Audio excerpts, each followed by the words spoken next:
Hello, everybody, and welcome back to Break the Tackle. I am Austin the PEF Peffer here with a Week 6 edition of the PEF 10. My top 10 teams going into the next week of the NFL season. Let's hop right into it. Starting at number 10, where I have the Tampa Bay Buccaneers. They go down a few spots. They were number 4 last week. Maybe I overreacted a little bit, but still a top 10 team. It was pretty close between number 10 and 11. I'll talk about 11 later.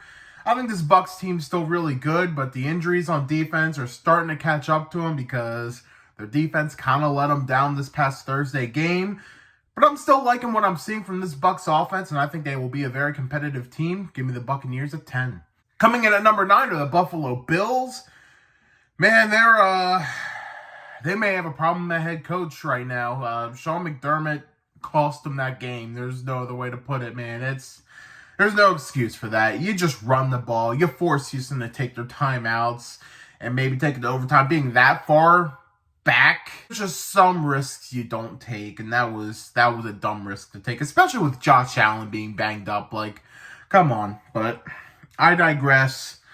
The Bills still have all the talent, but their coaching worries me now. I have the Bills at 9. Coming in at number 8 are the Atlanta Falcons, making the PEF 10 for the first time this season. Yeah, it looks like Kirk Cousins got his groove back. They are finding ways to win. And I think if they played Pittsburgh again like this time, they would beat Pittsburgh.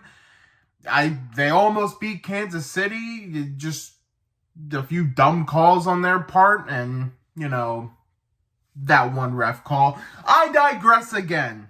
Falcons are looking good. I think now they're going to start adding a lot more to the win column. Falcons at number 8.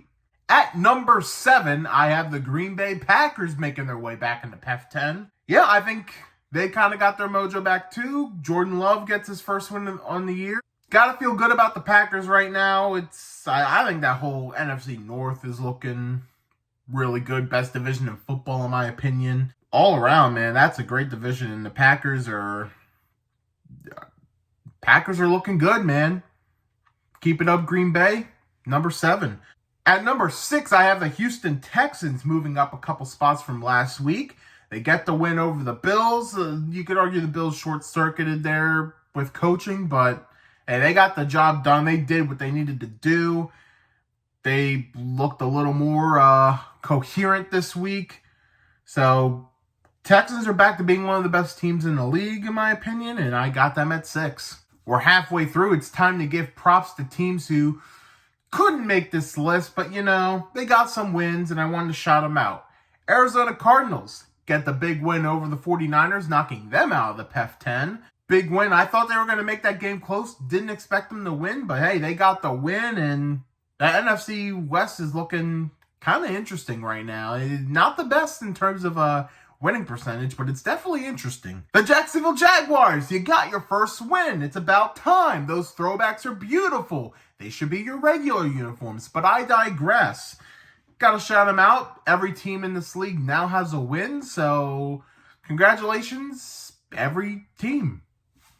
Next, we have the New York Giants, who go on the road to Seattle. Man, I had a weird feeling about this game, but I didn't go with it, and as the week went on, I just felt more and more confident Seattle was going to win this game, but the Giants, man, you just can't count them out right now. I mean, that was as impressive of a win as they had in quite some time. Got to give them props there. Wow. Finally, the Dallas Cowboys, who probably would be my number 11. I really considered putting them at 10. I still like the Bucs a little bit more, but Dallas, man, they came into Pittsburgh. They came to play. I mean, despite all the mistakes, man, Dak Prescott tipped the cap to him, earned my respect. He led that final drive and got them the touchdown at the end. That was a very clutch play. Threw the ball right where it needed to be. Probably don't give Dak enough credit. Yeah, you know what? That's another topic for another time. Props to the Cowboys. They'd be number 11, but I got to give them props.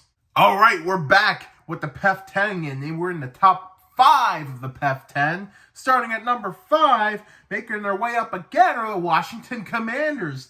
Man, week by week now, they're just getting better and better. It looks like they've kind of figured it out on defense the last couple of weeks. The Dan Quinn system seems to be really working out. They're playing inspired football led by Jaden Daniels, who's killing it. Just got to feel good about Washington right now. I'm angry and angry that I didn't just bite the bullet and go with Washington as my big surprise playoff team this year. I just was too scared to take the risk, and I should have freaking taken it. But I digress. Happy for Washington. They're killing it. And I got them at 5. At number 4, we have the Detroit Lions, who are on a bye this week, but they do go up one spot since Tampa Bay fell down. Feeling really good about the Lions still. They got the Cowboys next week. That should be a fun one. Lions at 4. At 3 are the Baltimore Ravens. Whew, what a performance. They come from behind and get the win. That was a big, inspired win. They're now 3-2. They're tied with the Steelers, but they got the tiebreaker now with a division win. So the Ravens are now the kings of the North as of now. So the Ravens are pretty much, from a 0-2 start, they are back to where they want to be. Ravens at 3. At 2 are the Minnesota Vikings, winning overseas against the Jets. The Jets who just fired Robert Saleh, by the way, in case you didn't know. Yeah, the Minnesota Vikings, man, they are the surprise story of the year. Did not see that coming, especially after all these injuries. I thought Darnold was better than, what we were giving him credit for, but I did not expect this. I should mention, though, Sam Darnold didn't have his greatest game. He made some questionable throws, and Aaron Jones being hurt, I definitely think hurts this offense, but the Vikings defense, man, it is very impressive, and I think all around the Vikings are a really good team, so give me them at number 2. And coming in at number 1 are the Kansas City Chiefs. They finally get a very decisive win over the New Orleans Saints. Juju Smith-Schuster coming out of nowhere. How about that? It was just big win for the Chiefs, and they stay at 5-0. They stay undefeated, and they stay number 1 on the PEF 10. So here's a quick recap. At 10, the Buccaneers. 9, the Bills. 8, the Falcons. 7, the Packers. 6, the Texans. 5, the Commanders. 4, the Lions. 3, the Ravens. 2, the Vikings. 1, the Chiefs. So tell me in the comments, who are your top 10 teams in the NFL right now? And what did you think of my PEF 10? Also, be sure to give this video a thumbs up, subscribe to the YouTube channel, and check out some of our other videos. There is also a Facebook page. Be sure to give that a like and follow as well. An Instagram page, @break.the.tackle. Check that out as well. Thank you all so much for watching Break the Tackle. We love football. We talk football.